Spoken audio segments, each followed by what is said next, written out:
అదే RTV app వార్తల్ని క్షణాల్లో చదివే అవకాశం ఉంటుంది. ఒక న్యూస్ పేపర్, ఒక టెలివిజన్ ఛానల్ మీ చేతుల్లో ఎప్పుడూ ఉంటాయి. గత 2 రోజులుగా కురుస్తున్నటువంటి భారీ వర్షాలకి కల్వర్ట్లు అలాగే వేరుశనగ పంటలు అనేక పంటలు నష్టం జరగడం జరిగింది. ఈరోజు అధికారులందరినీ కూడా అప్రమత్తం, నియోజకవర్గంలో ఉన్నటువంటి ప్రతి చోట కూడా అధికారులని అప్రమత్తం చేయడం జరిగింది. ఈరోజు ప్రస్తుతం ఇక్కడ వంకూరుగూడెం గ్రామాలకు సంబంధించినటువంటి కల్వర్ట్ మొత్తం కొట్టేయడం జరిగింది.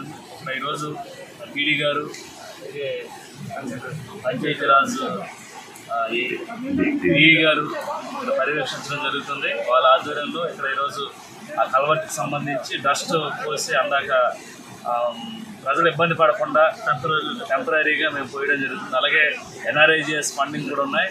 వాటికి సంబంధించి సుమారు ఇక్కడ కల్వర్ట్ నిర్మించడానికి ఎస్టిమేషన్ వేసి తప్పకుండా త్వరలోనే ఈ కల్వర్ట్ నిర్మించడానికి మేము తదుపరి చర్యలు తీసుకోవడం జరుగుతుంది.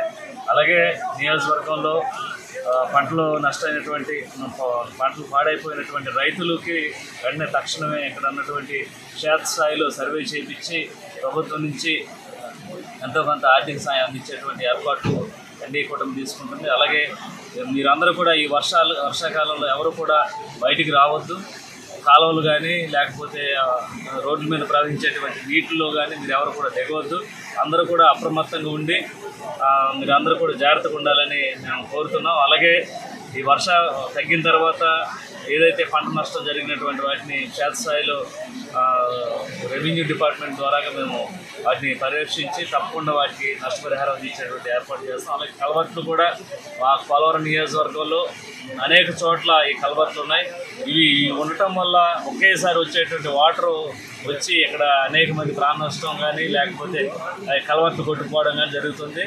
వెంటనే మేము ఈ సీజన్ అయిన వెంటనే వాటికి బ్రిడ్జిల రూపంలో వెంటనే ఇది డబ్బులు శాంక్షన్ చేసి బ్రిడ్జిల్ని నిర్మించేటువంటి కార్యక్రమం చేస్తామని తెలియజేస్తాం. మరిన్ని వీడియోస్ కోసం ఛానల్ ని సబ్స్క్రైబ్ చేయండి. లేటెస్ట్ అప్డేట్స్ కోసం వాట్సాప్ ఛానల్ ని ఫాలో చేయండి. అండ్ లింక్ డిస్క్రిప్షన్ లో ఉంది.